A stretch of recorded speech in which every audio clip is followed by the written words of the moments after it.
Good morning and welcome to today's discussion on exploring international trade, a look to the future. Thank you all for attending. I am John Welch, the Executive Director of the Brazilian American Chamber of Commerce, and on behalf of the Chamber, we wish you all health and safety in this difficult time. As we close out the year 2020, we will revisit the subject of foreign trade by hosting a webinar to explore the future of international trade globally for Latin America and for Brazil. Today, we bring together a panel of renowned experts to consider the evolving implications for trade, growth, and investment during the evolving pandemic and the results of the US and Brazilian elections. The discussion will examine supply chain conditions and whether recent protectionist policies will stay in place or increase or decrease. We will also explore the implications of exchange rates and world growth in Brazil, Latin America, and the world. Our speakers today, in the order of appearance, are first Carlos Alberto Primo Braga, who is an adjunct professor at the Fundação Dom Cabral in Brazil, and a managing director at Ouchy Consultoria Empresarial Ltda in São Paulo. He is also visiting professor at IMD in Switzerland, where he was professor of international economics and director of the Avian Group. Prior to that, Dr. Braga was special representative and director for Europe External Affairs Vice Presidency at the World Bank, where he also held various senior positions before that, including Director of Economic Policy and Debt, Acting Vice President and Corporate Secretary of the World Bank Group, and Acting Executive Secretary of the Development Committee. Prior to joining the World Bank in 1991, Dr. Braga served as a consultant to the Organization of American States, was a Fulbright Scholar and visiting professor at the Paul Nietzsche School of Advanced International Studies, SAIS, at Johns Hopkins University.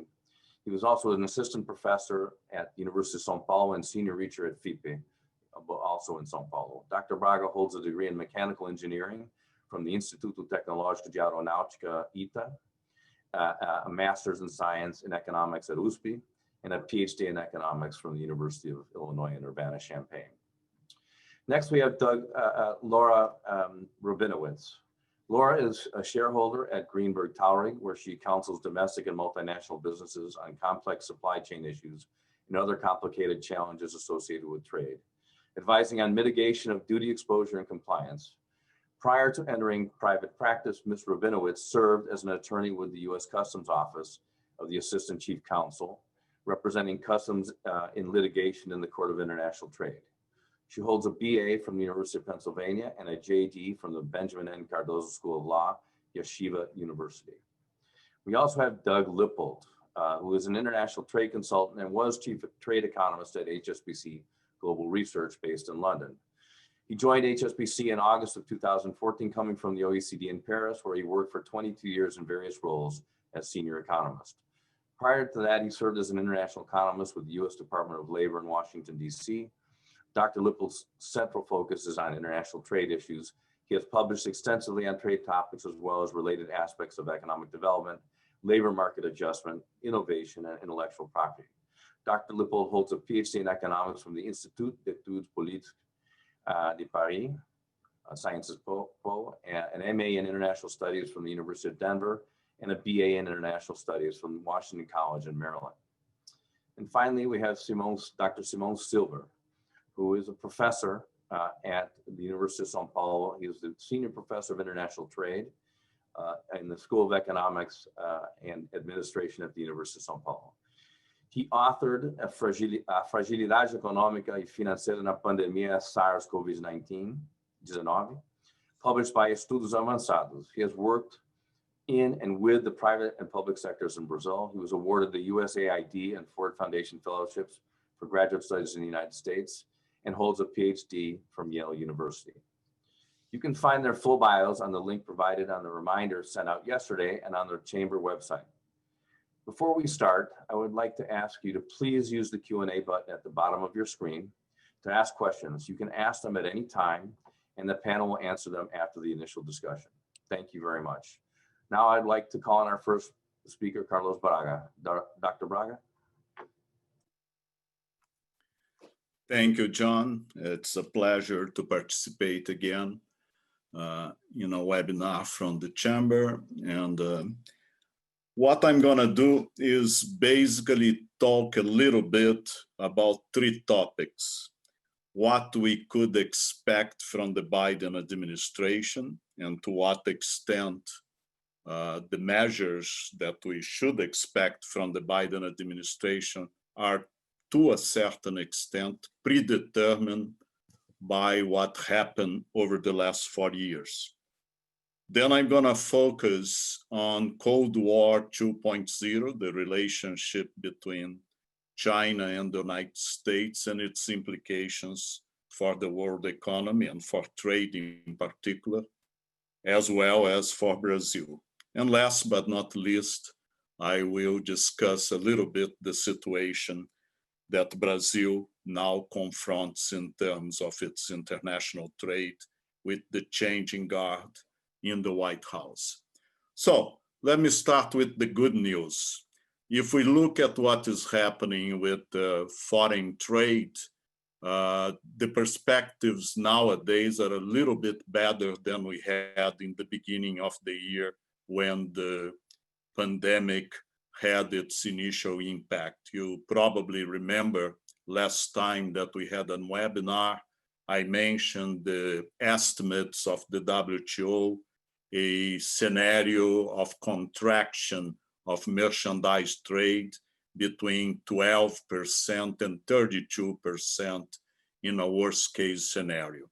As of November this year, if we look at the situation of global trade, it looks like we are going to close the year with a contraction in terms of volume of merchandise trade around 9%.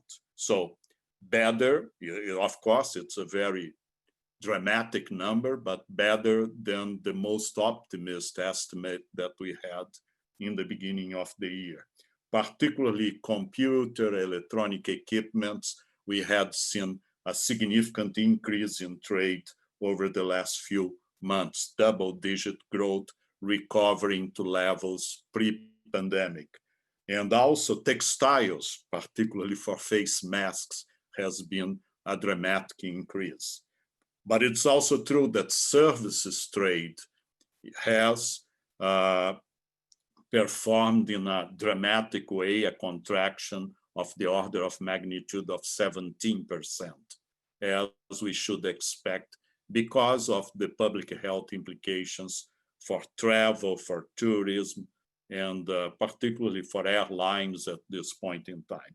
So this is more or less the scenario at global level that we are working with. Now, the election of Joe Biden was received, and here I'm generalized, with a sigh of relief around the world, in most capitals.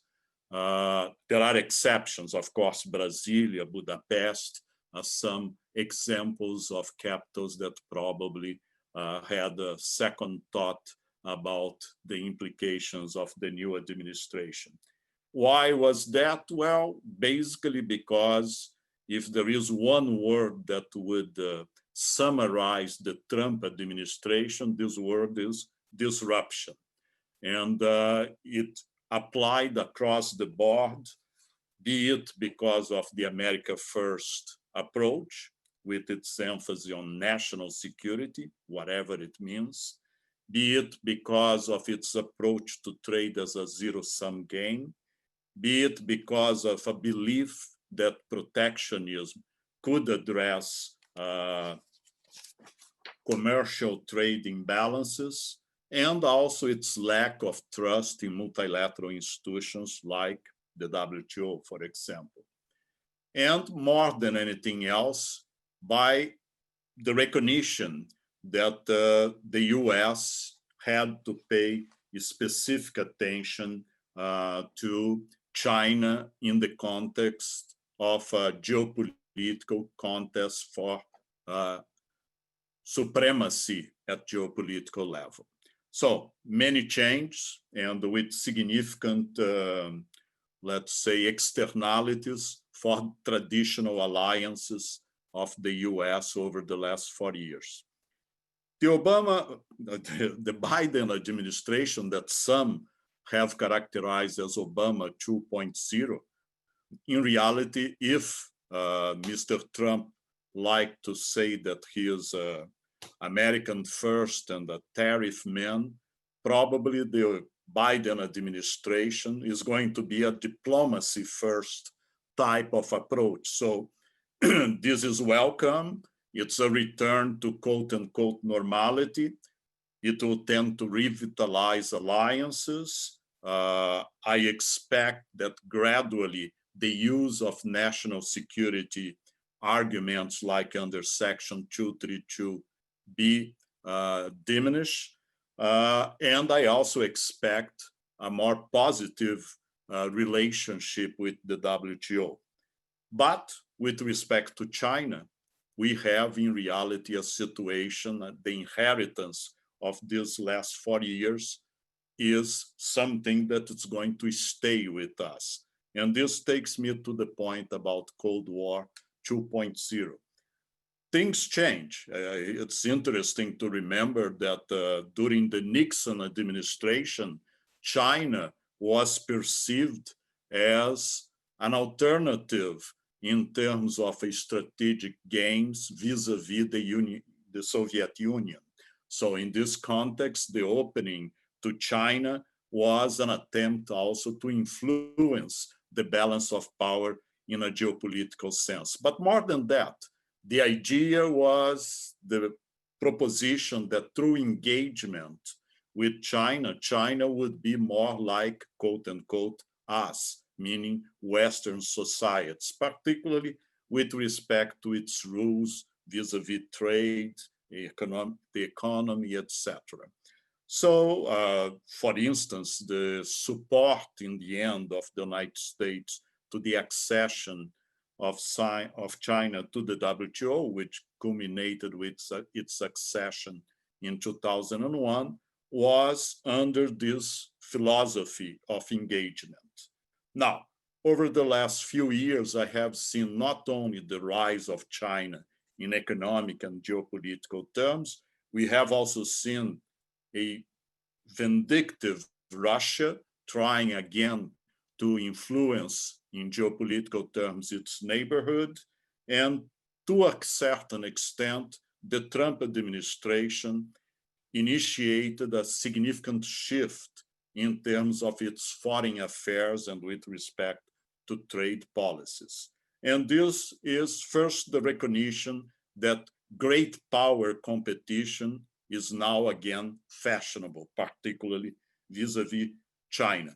But this also requires a change in attitude vis-a-vis what we had till the Trump administration, where concerns about the global commons, be it the environment, be it climate change in particular, be it nuclear proliferation, be it terrorism, took a second seat vis-a-vis these geopolitical concerns.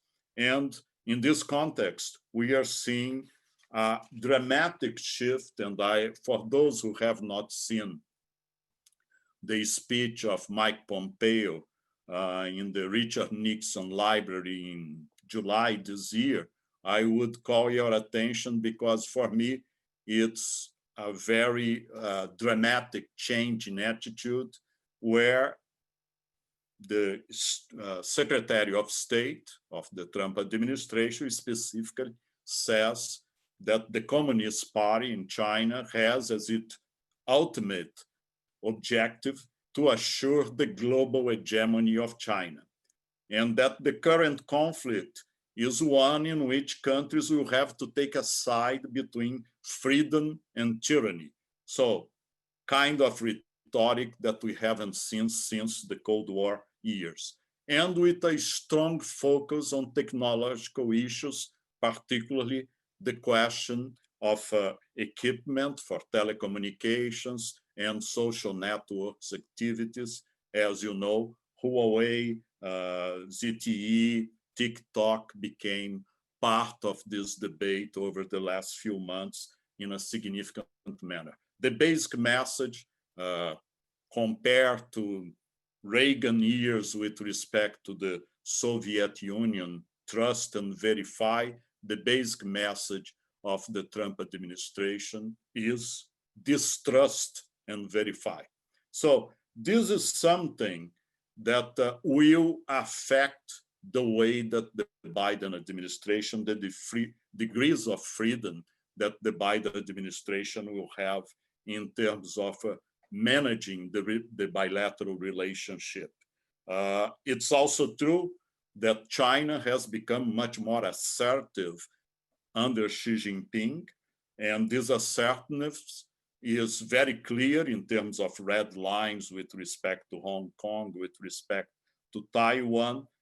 There are some positive aspects in terms of its support for multilateralism, at least in terms of rhetoric, but we see the expansion of the so-called wolf warriors diplomats, people like Zhao Lijiang, that raised the question if the virus was not created by CIA, things like the current conflict with Australia, and even diplomats, for instance, the Chinese ambassador to Sweden, saying, we treat our friends with fine wine, but for our enemies, we have shotguns.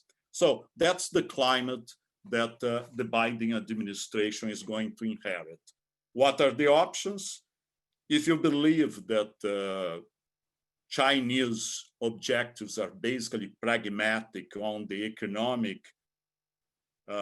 agenda, then probably the Biden administration will pay much less attention to the size of the commercial deficit.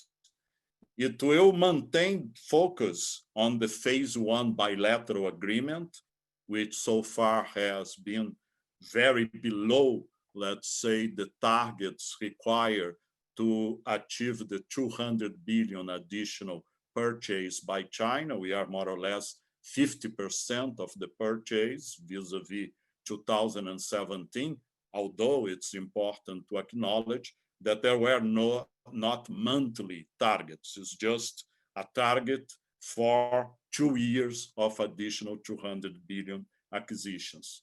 There will be a lot of focus on supply, on the global value chains resilience, and with this also Buy American component will remain a significant aspect, in my view, of the Biden administration, and will remain an aggressive trade policy in terms of the use of Section 301 with respect to intellectual property rights. The good news is that the Biden administration is likely to rely much more on the traditional US allies. We will try to re-engage with the WTO. We hope that the issue of the new Director General, the Biden administration will support the consensus candidate, Ngozi Okonjo-Iweala from Nigeria.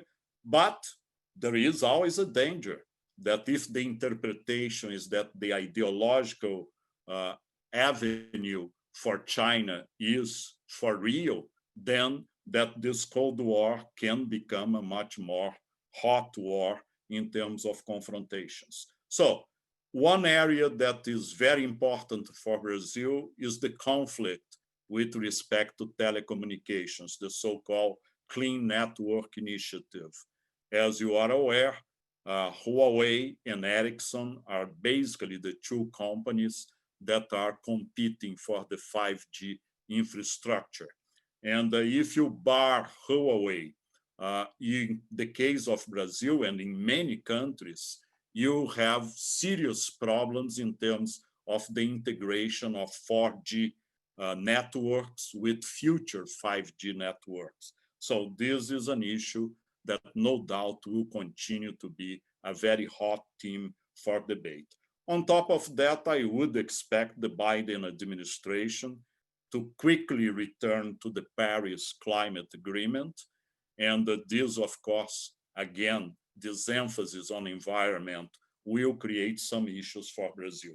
So to conclude, the results of the elections in the United States are, to a certain extent, the worst Bolsonaro's nightmare, in the sense that the Bolsonaro administration had aligned itself very closely with the Trump administration, something not very common in the tradition of Brazilian diplomacy.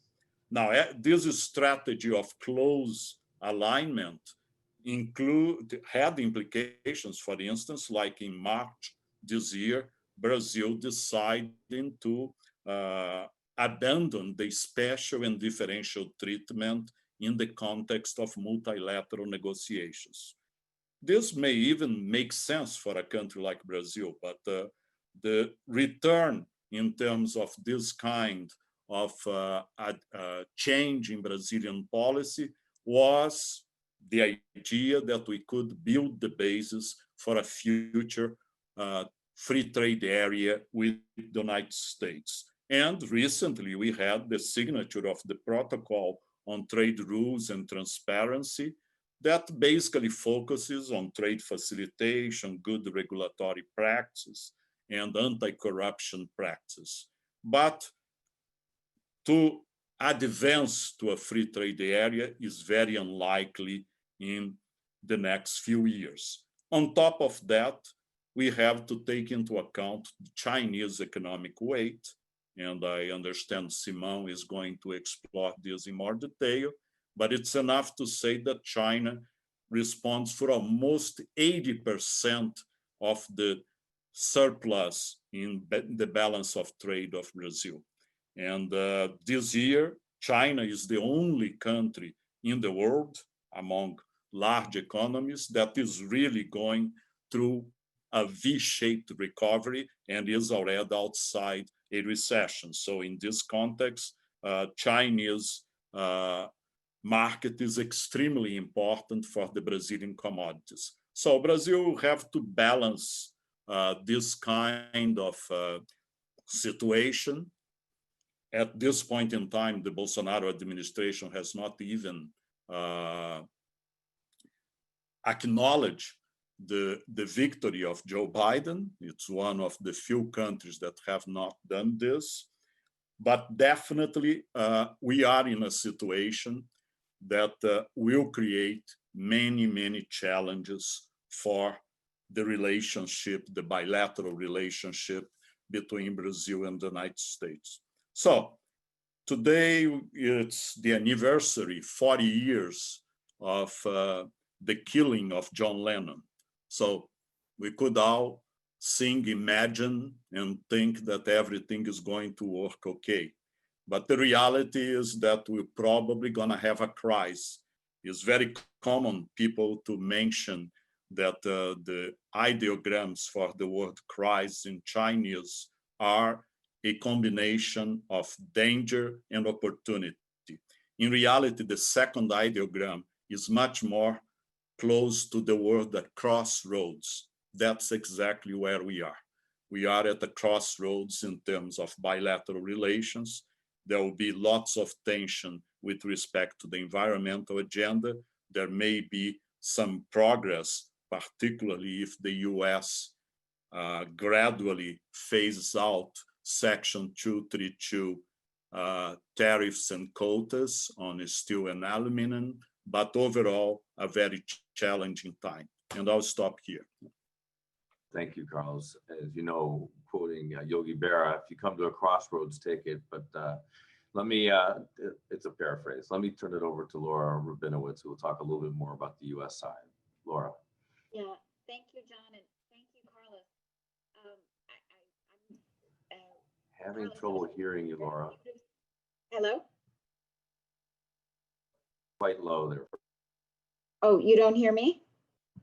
Now we can. Better? Better? Yes. Okay. All right, let me start again. Carlos, thank you so much. I want to say, vis-a-vis what you were saying about the incoming Biden administration, I really agree. It was really beautifully said. My focus is going to be on issues confronting companies that are manufacturing in Brazil, China, globally, and importing into the US. So more of a practical impact of the incoming Biden administration on companies importing into the US and how US trade policy is going to change under President Biden. he has stated that he will announce his trade agenda soon after the inauguration in January.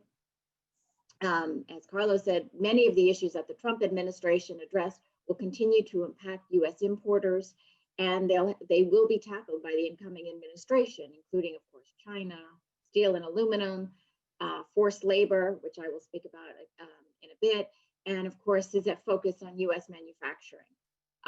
For U.S. companies, they're waiting. They're on to hear what happens with the myriad of additional tariffs imposed by the Trump administration. Curious to see what happens with the Biden administration on the tariffs. Based on Biden's recent comments, certain trade policies are already apparent. Of course, his priority focus will be on domestic issues, as he said, enhancing Buy America policies, focusing on U.S. manufacturing. Of course, he sounds a bit like Trump on this issue. And the new USTR, whoever he or she is, there will be a focus on U.S. manufacturing. One name that's been floated is the head of federal affairs for the Alliance for American Manufacturing. So we know her stand on the issue, of course. Interestingly, in August, as a response to the pandemic, President Trump issued an executive order which requires government agencies to purchase essential medicines and medical supplies from domestic manufacturers. So we'll see what Biden does with that executive order. But I would say Buy American is how he's going to approach government purchases. During the campaign, Biden pledged to make a historic procurement investment worth $400 billion to boost government purchases of U.S.-made goods and to reduce our reliance on imports. This is just all part of his effort to promote domestic manufacturing. With regard to China, Biden has said he won't make any immediate moves. The Section 301 tariffs imposed by the Trump administration on Chinese products certainly will remain in effect in the near term, and that's 25% for most products and 7.5% for an additional list. Of course, clearly he would lose any leverage if he just removed them immediately, so we don't expect that. Prior to any decision on the tariffs, Biden is going to review China's compliance with the Phase 1 deal. As Carlos mentioned, it's below what it was supposed to be. Of course, the open question for U.S. importers is the status of the numerous exclusions that have been approved by the USTR. And those are on specific products. Those are expiring on December 31st. We don't expect the current USTR Lighthizer to extend those beyond December 31st, although there's still a few days left between now and December 31st. And so most of those will expire. Then there'll be a question for Biden's new USTR. If they expire, they'll have to issue a new Federal Register notice. There'll be a notice and comment period. So what would happen then is that there could be a few months period where the tariffs would be in effect. If they're still in effect, the exclusions would expire and there would be tariffs on those products. So for U.S. importers, there's tremendous uncertainty as they're planning for supply chains and imports into 2021. And of course, the issues behind the 301 tariffs, the IP issues, technology transfer, the currency manipulation, those are still there, and we expect those will be dealt with differently by a Biden administration. And of course, he said over and over about his increased communication with allies. In addition, I'd like to mention the recent new Asian Trade Pact, the Regional Comprehensive Economic Pact, which was recently signed by 15 countries, including China. Biden has said the U.S. should be setting trade policy rather than sitting on the sidelines. But RCEP, as it's known, really creates a regional bloc, which the U.S. has to take note of. It was negotiated for 8 years. It eliminates tariffs on 91% of goods. It covers a third of the global output and a third of the world's population. And it really creates a challenge, I think, for the Biden administration as they formulate their China policy. And there's increased pressure for the U.S. to deepen their involvement in Asia Pacific. For U.S. importers, it's an opportunity because most U.S. importers source in multiple Asian countries and are moving raw materials from country to country and their finished products. prior to importing to the US. So this could in fact be beneficial for their supply chain. As we've said, Biden is going to focus domestically. I mean, clearly we have the pandemic and the economy in the near term. But he has said, and as a response to RCEP, that the US really can't, can't lose sight of the rest of the world. They're moving forward, including China, and they're negotiating with each other. So that clearly will be a priority for the Biden administration to realign with allies and work together and to set a policy vis-a-vis China. With regard to steel, an important issue for Brazilians, Biden has a focus on domestic manufacturing, has a focus on the US steel industry. We don't expect him to lift the tariffs and quotas on steel and aluminum immediately. We're going to see what happens with that. I mean, Brazil is the second largest exporter of steel to the US and the largest exporter of semi-finished steel products to the US. So this is a very important issue. As we know, the Trump administration imposed quotas on Brazil in early September of 2020. Trump lowered the quota levels on semi-finished products, maintained the quota levels on other steel products. Other countries, they're maintained the additional tariffs. So Biden's not going to walk away from the steel issue. Very important to his base. So we're gonna see what happens there. In terms of, so we've discussed China and US manufacturing, and in terms quickly of the US-EU relationship and its impact on importers, Biden's been very clear he wants to repair the relationship with the EU. There are several substantive issues to address, including the long-running Airbus-Boeing dispute. There are retaliatory tariffs on products imposed by both sides there. There's also the digital service tax on specific products of France that are set to go into effect in January. We'll see what the Biden administration does with that. But again, we're seeing here the use of tariffs as a negotiating tool as a response to Airbus, digital service tax, and China. Biden's been very clear that he doesn't want to use tariffs as a trade tool like 301, but we also don't expect them to go away right away. I think Carlos already mentioned his relationship with Bolsonaro. It's gotten off to a bit of a rocky start. And we don't foresee a continuation of any sort of trade negotiations. There were fits and starts there between the US and Brazil. But Biden's been very clear, as Carlos mentioned, that he's going to focus on multilateral negotiations. It's very doubtful that the Biden administration will sign any new trade agreements in the near future. And any new trade deals will clearly include increased provisions for labor and environmental standards. I will say I did read this morning that the Trump administration is hoping to get one last trade deal before they leave office with Ecuador. So that potentially could get signed this month. Now, the final issue I wanted to discuss, which is really important to Congress and to customs, and I think the Biden administration will continue to be supportive, is the issue of forced labor in supply chains and prohibiting products that are made with forced labor from being entered into the US. In particular, there's a current focus on goods from China's Xinjiang, from the Uyghurs, from that region. Last week, Customs issued a withhold release order for all goods made of cotton from Xinjiang. And we're expecting a region-wide withhold release order in the near future.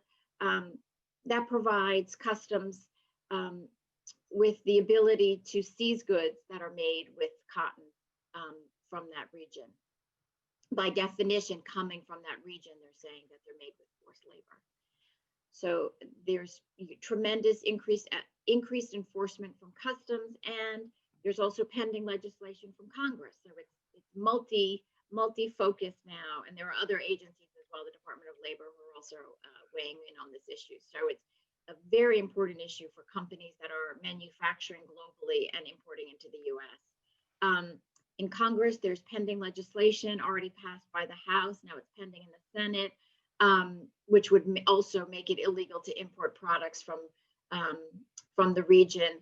For public companies, there's a chance that there could be reporting requirements. That's a little bit more political, not as bipartisan as the other parts of the legislation. But clearly Biden will continue to support this effort, which the Trump administration really was a proponent of stopping forced labor and supply chain. So as I said, importers really have to focus on this issue and do whatever they can to ensure that their imports are free of forced labor. I know it sounds like, is there slavery in the supply chain? But customs is talking about slavery in supply chain, so very much in the forefront.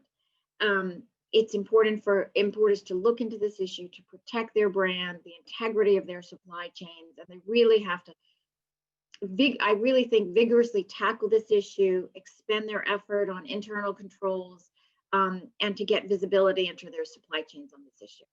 So thank you. Thank you very much, Laura. We're going to have a slight change in order. So I'm going to call on Simone to present next about Brazil. So Simone Silva. I think you may be on mute, Simone. Yes, you're definitely on mute. Okay. It's okay now? Yes, can you hear? Okay.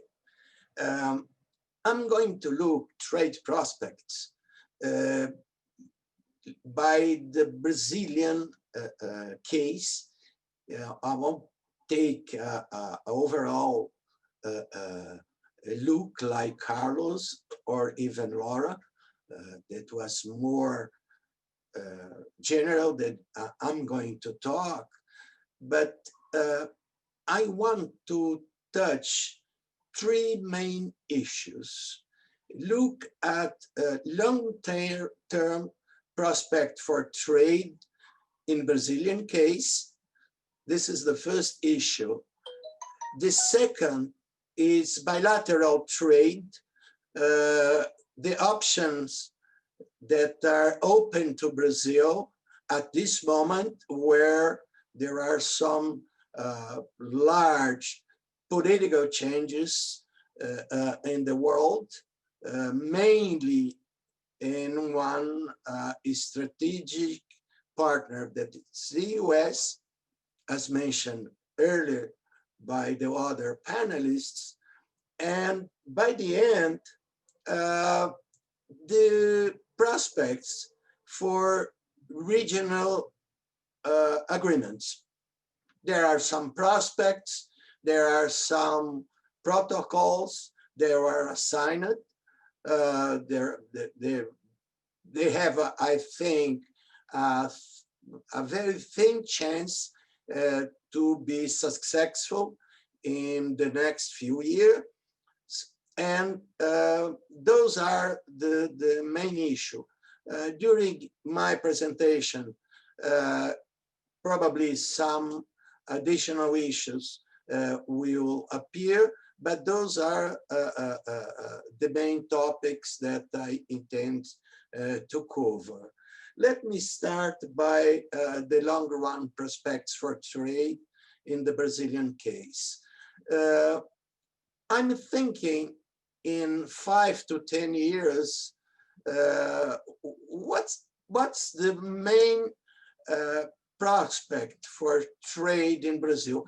Brazil is a very large player in world markets for commodities. And remember, by geology, that South America, in the Atlantic side, where Brazil has geographically a very important place, was connected physically with Africa, and after billions of years ago, they were disconnected. And what this means, that some national resources, natural resources that you find here in Brazil, you'll find in Africa. Africa is better located by geographical reasons to supply Asia and Europe, and has the possibility of increasing sharply productions of commodities.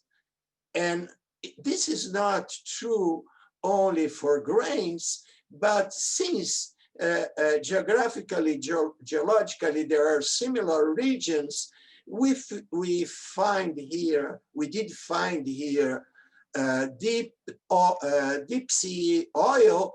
There is deep sea oil in Africa that has been explored and can be also competition in the future for Brazil. Taking into account that by geographical reasons, like Krugman said,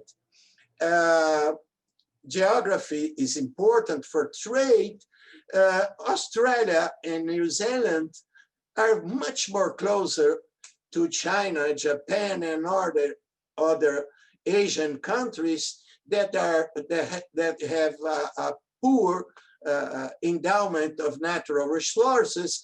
So, by the region, on the long run, what I see, in my opinion, and what I read and what I research, we are going to have a much more polar, multipolar world in terms of all commodities.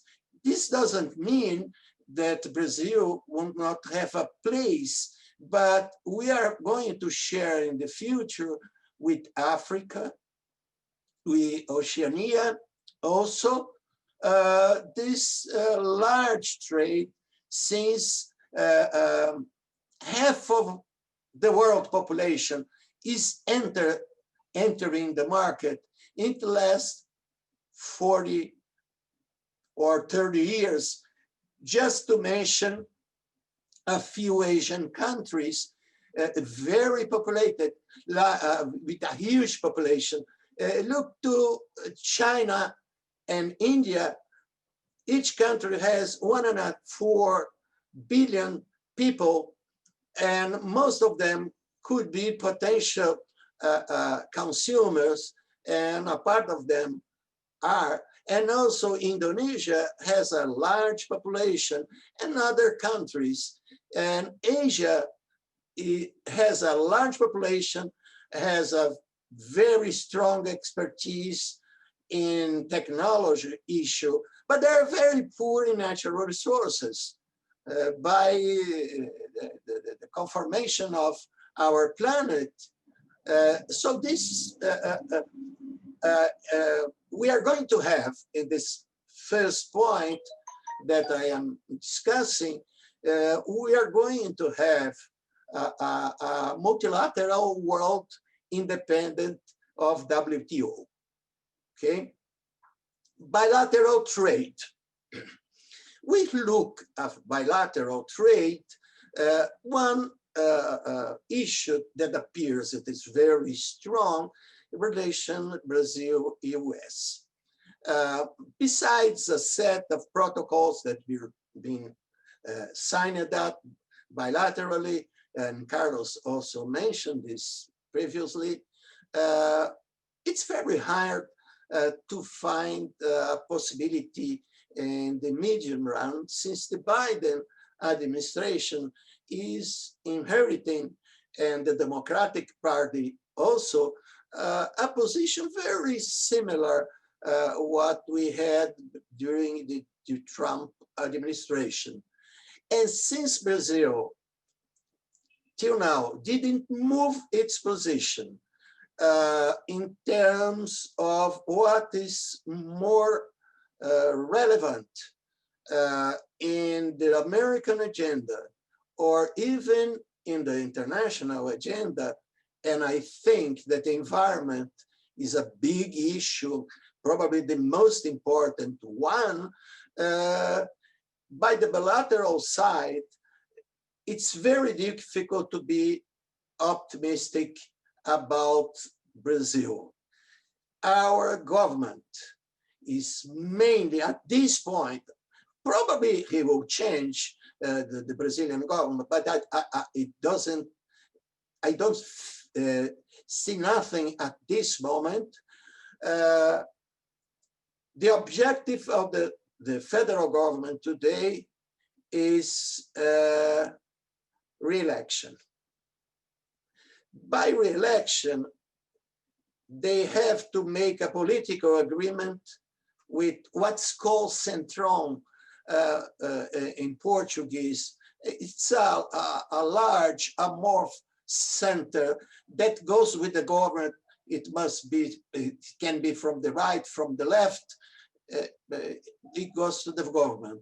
And you have to give ministers for them to take place in the government, to have their support for congressional agenda. And I don't see nothing in terms of changing international policy, the Minister of Foreign Relations, and so on. So by the bilateral side, this means that, for example, an agreement with the Biden administration for further issues is not at the center at this point of the Brazilian case. And I would say, forget it, for the US, it won't appear in the next 2 or 3 years because Biden is very concerned about relations in North America, to rebuild of some form the relations with Canada and Mexico, with Europe, with sort of retaliations with tariffs, and even with China, as was mentioned earlier. Finally, let me make a few comments in terms of regional terms. Given the present position of the Brazilian government, if we generalize for regional trade agreements, the only possibility is within Latin America, and particularly in Mercosur. It's a very small market, so the prospects are dim, very small, but big markets like the American one, the European one, and something like Trans-Pacific TPA, I would say are also with a small probability. By the end, let me finish here. I see only an important prospect for Brazilian export in commodities, but with much more competition than now. Thank you very much. Thank you, Simone. Very nice. Now let us turn to Doug Lippold. That's a very good segue into his topic for the whole region of Latin America and Asia.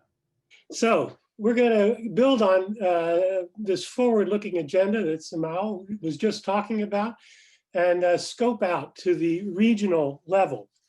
And I want to focus in particular on the Latin American Asian trade corridor, but I also want to keep in mind the idea of triangulation, of plugging into value chain production and linking in to the North American market. Latin America has some advantages in some countries in terms of preferential trade access to the US and Canadian market, as well as having on some channels, preferential access to certain Asian countries as well. So there's some prospects here that I'm fairly optimistic about.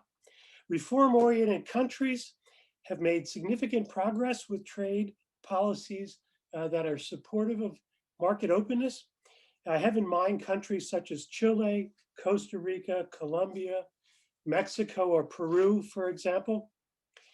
And this openness is conducive to supply chain integration. And with supply chain integration, we can see technology transfer, upgrading of technology through foreign direct investment, improved productivity, and that's a key to human economic progress. Of course, openness entails adjustment cost, and some of the political tensions we've seen in Latin America, I think, are related to some of the stresses that have come with the economic adjustment that openness has entailed. And I think it's important to have complementary policies in place, not only the social safety net, but policies such as support for education and support for infrastructure development. And then with these measures in place, the third point here is that there's opportunities that can be unlocked, I think, in particular. And the Biden, as we've heard from Laura and from Carlos, the Biden administration, they foreshadowed a stronger, more positive agenda with respect to multilateralism, rules-based approach to trade. It's likely the current tariffs will remain in place, but nonetheless, it's an easier environment to operate in when you have the destination market adhering to the approach of the that's been developed in the post-World War II period in these multilateral institutions leading to the WTO. Okay, so we heard from Carlos about the WTO trade forecast. And indeed, if you look at this chart, the hollow bars are showing the original forecast for 2020 and 2021. The solid bars are showing the revised forecast that was issued in October. And the reason this matters, well, the good news is the downturn is less dramatic than we had expected. Countries learned to manage the COVID crisis better than we'd initially anticipated. On the other hand, the upturn next year is also expected to be moderated. It's not going to be as strong as we had initially anticipated. And for Latin America, this matters in terms of we expect there to be weak import demand growth within the region. And it'll be important for Latin America to tap into the kind of growth in the areas of the world that are doing more, that are seeing a stronger recovery in import demand. That's a source of growth that Latin American nations can tap into. And in particular, North America is expecting a fairly strong import demand growth next year of 6.7%. Europe coming in at 8.7%. So these trade connections that are available to countries that have plugged into trade agreements, such as Mexico, which has deals with Europe and with the North American partners, those countries may be able to go beyond what their domestic demand would normally provide in terms of economic recovery. So let's see if I can advance this. So if we look at Latin American exports by region, I wanted to highlight there's this bifurcation. We have Central American nations that are particularly dependent on the North American market. We see North America accounting for some 3/4 of the exports from Central America. Now that openness that comes from the CAFTA agreement, that comes from USMCA, and before that the NAFTA agreement, has exposed these countries to a competitive market in North America.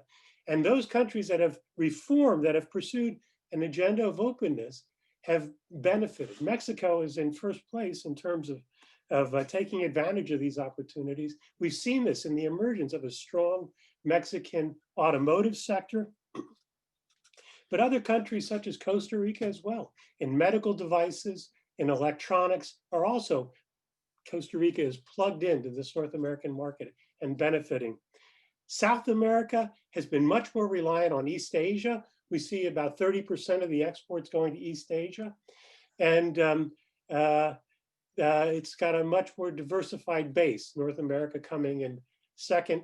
What's really striking in both these charts is the small share of trade that's going within the region. And in my opinion, this weak performance on intra-regional trade matters, because intra-regional trade, where you have similar cultural background, similar preferences, is a great laboratory for growing new businesses as they merge out then subsequently with experience onto the global stage in a competitive form. So this lack of intra-regional trade, I think, is driven partly by the inadequacies of the intra-regional trade agreements that are in place. And it underscores the importance of Latin American countries plugging in to trade agreements that are current generation, that have high standards in terms of regulatory alignment, in terms of effective market openness. Agreements such as the Comprehensive and Progressive Agreement for Trans-Pacific Partnership, which could eventually include Chile and Peru, Mexico, Canada, the US, as well as the Asian partners that are involved, Japan, Vietnam, Malaysia, Singapore, Australia, New Zealand. So let's move on. I wanted to say just a couple of things about the composition. What is being exported? We see in South America and in Central America a continued heavy reliance on commodities. Simao talked about this. And I think that this matters. You know, Ricardo Hausmann and colleagues, two of his colleagues, published a very interesting paper, 2005, entitled "What You Export Matters." And if Latin America is to boost its productivity, it's also going to have to be thinking about moving up the value chain, getting beyond commodities, thinking about innovation and moving into higher value-added products. That's where you get productivity growth. That's where you begin to really impact welfare. If you look at the top 5 products, for example, that South America imports from China, what are we seeing? We see telephones, light vessels, floating docks, drilling platforms, data processing machines, monitors, projectors, TV receivers, and the higher value-added processed steel. In the other direction, what are the top 5 exports going to China from Latin America? Soybeans, petroleum, copper ores, iron ores, and copper alloys, and refined copper. And the top 5 Chinese products coming into Latin America account for only 14% of the total imports from China into South America. If you look could you move your slides? Yeah, I was skipping the text, Carlos. Oh, okay. Yeah. If you look at the other direction, there's a heavy import concentration. Some 75% of South American exports to China consist of just 5 commodities. So you've got a concentration, which means a vulnerability in the event of a downturn or in the event of a sectoral shift in demand in China. So I think we need to be thinking about diversification and about drawing in the kind of FDI that one can attract with increased market openness. Now, if we take the case of Mexico, this chart is showing a very interesting development that I wanted to highlight.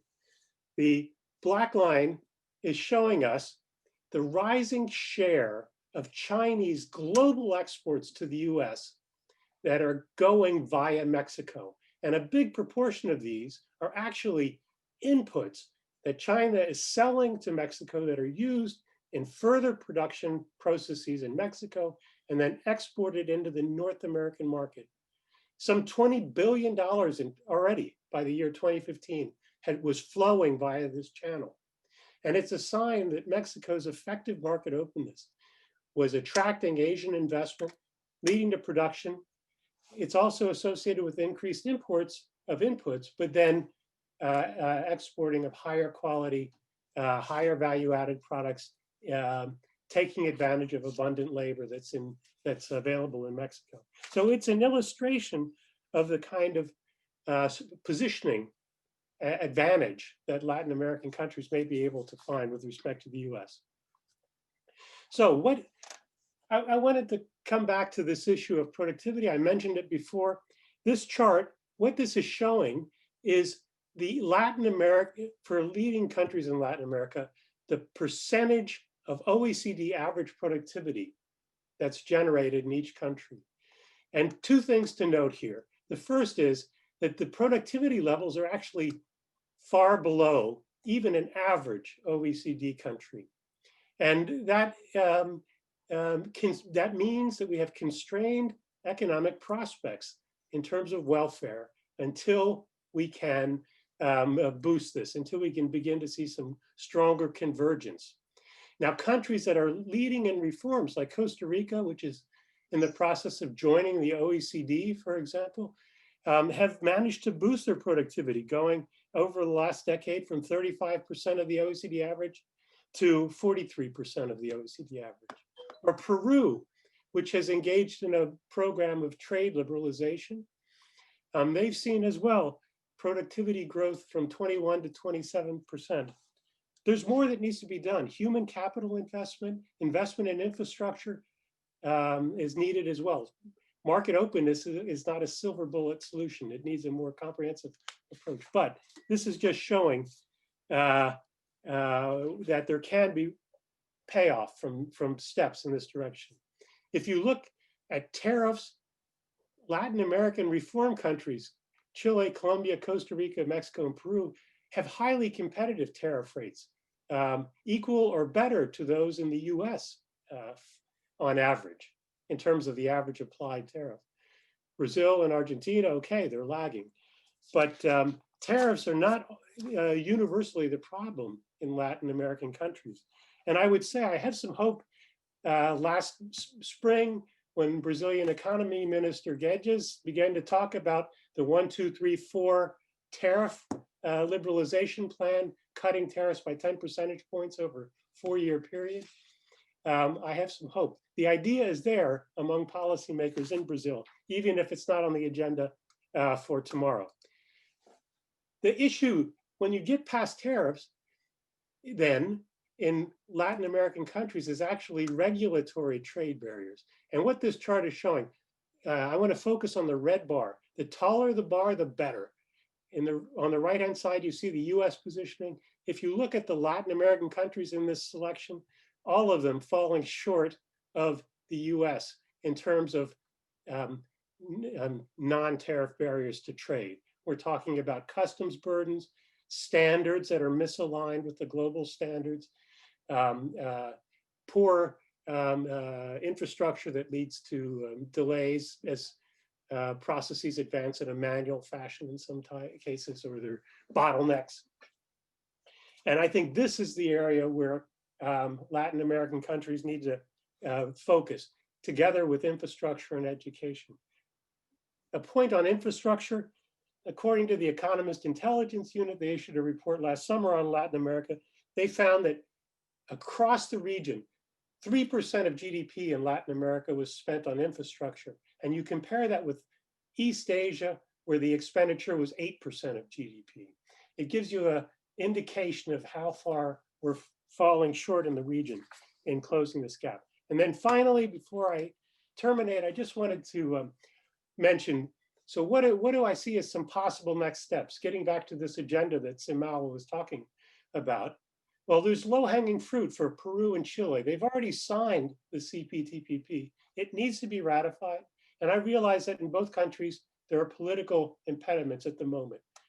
But as time and society permit, I think it's well worth looking at finalizing that deal, tapping into this Asian Latin American growth corridor. Countries such as Chile, Colombia, Costa Rica, and Mexico have either joined or are in the process of joining the OECD. That is a great source of technical support and advice on dealing with these regulatory trade barriers. I have hopes eventually Brazil or Argentina, both of which actively participate in the OECD Trade Committee, that they'll come into this process as well. And Carlos knows more about this than me and can supplement that comment. But eventually I'd like to see those countries participating more deeply in the OECD. Longer term, the Mercosur EU deal would be, I think, quite salutary in its effect on Latin America. I wanted to highlight as the last point, e-commerce. I feel like there's tremendous future opportunities for this intra-regional trade in Latin America that I mentioned. I heard in July a great talk from Federico Sandler, who's the Chief Investment Officer for Mercado Libre. And he was saying, he was highlighting that out of a population of 650 million people in Latin America, only about 250 are now shopping online. If you look at the population that has internet access, it's only about 52% as of 2018. So to me, as these 4G systems roll out, I think we're going to see some tremendous new economic opportunities unlocked in the region. And the trick will be to open the barriers between nations as well as within. And on that point, I think I will stop right there. And thank you very much for your attention. That was great. I'm going to unshare your screen. There we go. That was excellent. We do, our person of the year was Luisa Trajano. We had her on a webinar, and she described all the stuff she did, and she's really been able to, she's using regular delivery, she's using motoboys and all this stuff. It's really quite impressive, the things she's done on e-commerce on that front. Well, you brought it up, so I'm going to ask a general question to everybody. We also have another specific question. Let me ask a question about the Comprehensive and Progressive Agreement for Trans-Pacific Partnership. I know, Doug, you were the advisor on coming up with this wonderful name after the TPP. But can you speculate a bit on, you know, what kind of effort maybe the Biden administration will make to join this, if any? Well, what I can say is that they've made clear, as Laura highlighted, as Carlos highlighted, a domestic policy priority, an America First priority for government procurement. And they've shown some reticence on undoing the protection that's been put in place already in terms of Section 301 and 232, et cetera. So I think they'll be reticent to jump back in on CPTPP, even if they're inclined to rejoin following face-saving negotiation. I think there'd be a process where they, when they've worked through enough of the domestic agenda to turn to trade liberalization, they'll go back to the TPP partners, request some further modifications in the agreement, perhaps to reinforce the environmental provisions, perhaps to reinforce certain aspects of the intellectual property provisions. And then, excuse me, then I think we could see a rejoining. But this is something for the second half of the first term of the Biden administration, not the first half, in my opinion.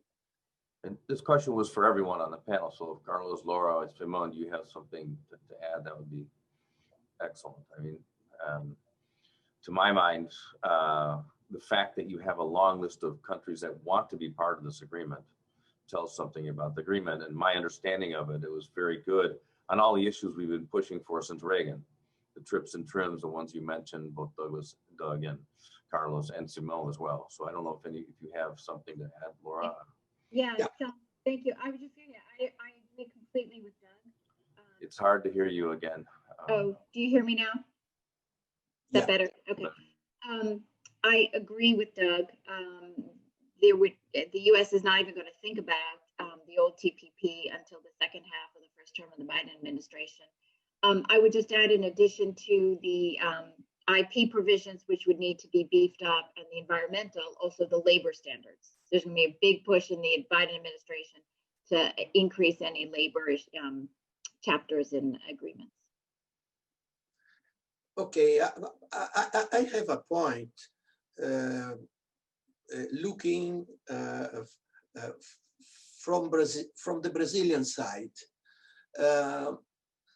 for a Pacific agreement, Brazil is geographically well equipped. It's not well equipped, since we have different from the North America, we have a big physical wall with relation to Asia. That's it's the mountains, what we have here in South America, different in North America, that you have Appalachian where there are some faults where trade can, it's easy to be done. And so in the regional point of view, Brazil, it will be easier to tackle agreements with Europe and America do not, and North America. And as I mentioned earlier, it's not easy to do this. So I continue skeptical, and we are in a less favorable geographical since we position due to the Andes. Well, I don't have much to add. I was thinking here while I heard all of you to use what I call the Danny Kaye gambit. Danny Kaye also went to a conference when he was a UNICEF ambassador, extraordinary ambassador. And before him, the Indian ambassador made a wonderful speech. So when he came to the podium, he just said, I wrote that speech, because there is not much to add. First, Brazil has no conditions, nor it will be welcome to participate in CPTPP at this stage. So that's not an issue. With respect to the Biden administration, I found interesting the points that Simão raised about the geological history of Brazil and Africa. And this reminds me of Rufus Yerxa, former Deputy Director General of the WTO, who once was in a conference and a student asked him, what should I study to become a trade negotiator? Should I study economics, international relations, political science? And the answer of Rufus was, well, we should study geology because trade agreements take forever. So it's also the condition with respect to the CPTPP that first, I don't see any urgency from the Biden administration to join and to reframe it in its original structure of the TPP. Issues like labor, issues like environment and intellectual property rights will continue to be major topics for discussion. And in terms of timing, I don't think there is something immediate. Now, it is true that the Biden administration is going to put lots of emphasis on the question of Asia broadly defined, exactly in the context of an alternative, let's say, strategy vis-a-vis China and the influence, be it with respect to RCEP, be it with respect to Belt and Road Initiative. How it's going to advance this agenda, for me, is a mystery, but I think it's going to be a major component of its attention in terms of foreign affairs and trade in the years to come. I thought you were going to say geography, Carlos. Now I understand, but geography does figure in this as well. And to talk before we change the subject, especially looking at Doug's presentation, there's always been this, and I wrote something when we were working together about this. Why has Costa Rica, Mexico, and then all the way down to Panama, they have a canal, but they have two coasts. Why are they so concentrated looking north? And it seems that there's huge opportunities and also a fair amount of infrastructure investment to go east-west. You know, to have coasts on each side is not something that Brazil has, or the west side either. They're more to Asia, Brazil's more to Europe and Africa, and geography does have some challenges as well. So, this may be a rhetorical question. I don't know if anyone wants to respond, but if not, we'll go on to the next question. Let's go to the next question. Okay. Okay, so we have a question from an old colleague, Dr. Melissa Birch of the University of Kansas. Will Biden's diplomacy first approach have any impact on Brazil's regional diplomacy in the rest of Latin America? Under Bolsonaro, Brazil seemed to pull back from relationships in the region. Do you see this changing anytime soon? Well, I don't know if Simão wants to take a stab, but my view is that first it has to do a little bit with the issue that both Simão and Doug addressed, in the sense that the level of intra-regional integration is very low in the case of Latin America, particularly South America. And the answer to that, in my very simple mind, is totally related to the inheritance of import substitution industrialization, the fact that the agreements, be it in the context of ALADI, be it in the context of Mercosur, in reality are full of exemptions, because in relative terms, these economies remain relatively well protected with high relative barriers to trade.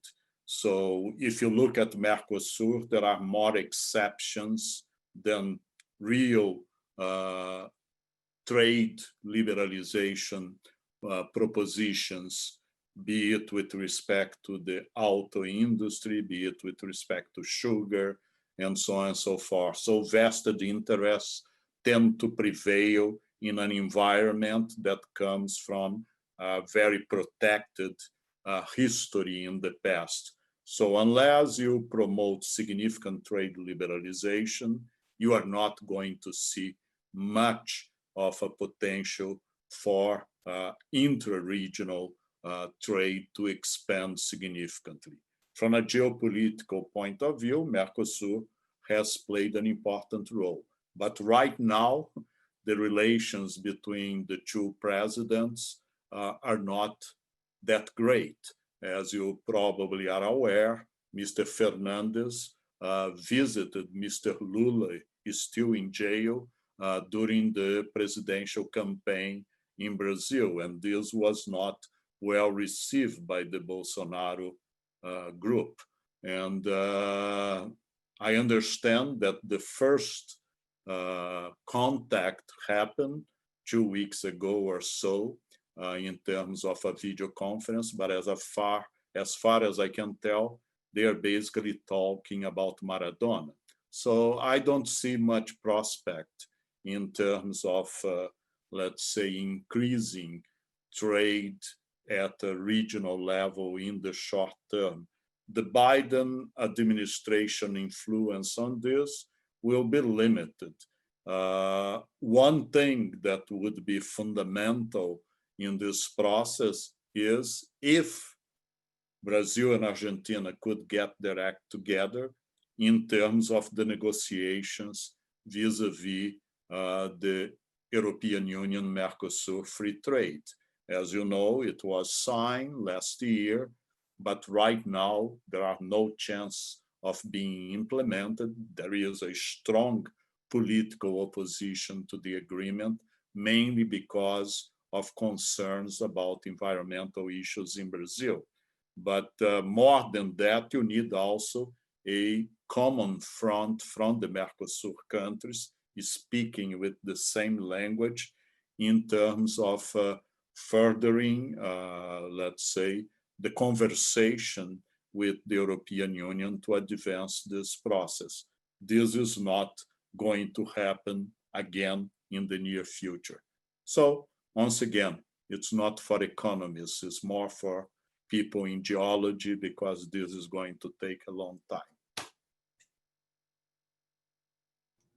Simão, do you have something to add on that? No. be on mute, Simone. Yeah, you're on mute.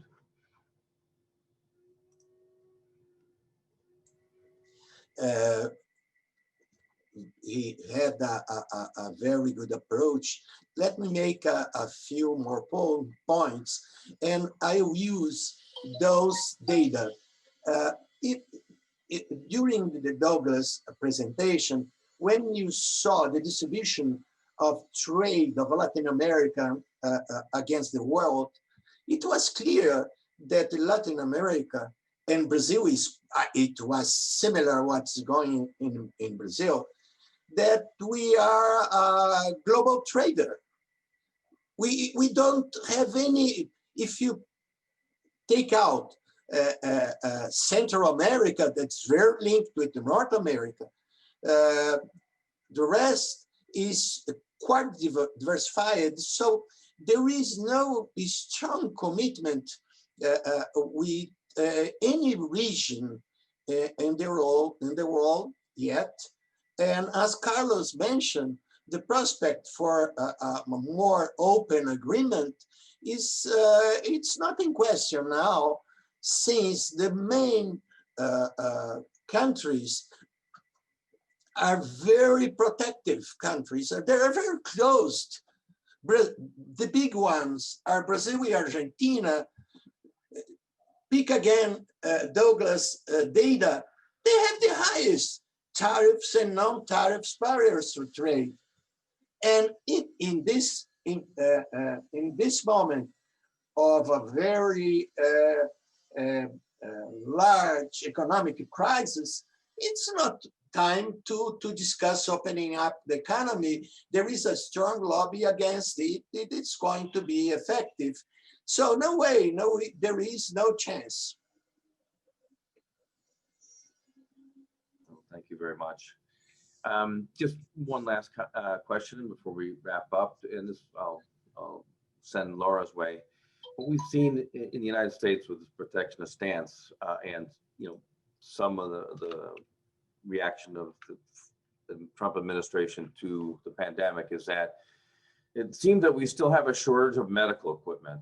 The increase in protectionism on medical imports rose in this administration. There were subsidies provided to a number of companies to ramp up their production, and they just don't seem to have made it. Is there anything that you see on the agenda to rescind this or go the other way? Because it seems like it would be somewhat of an emergency. Yeah, no, I don't think it's going to be rescinded under a Biden administration. I think if anything, it's going to be continued. It goes hand in hand with his focus on domestic manufacturing, and it's not just for federal procurement. I think, Biden has. It's going to be for other procurement as well.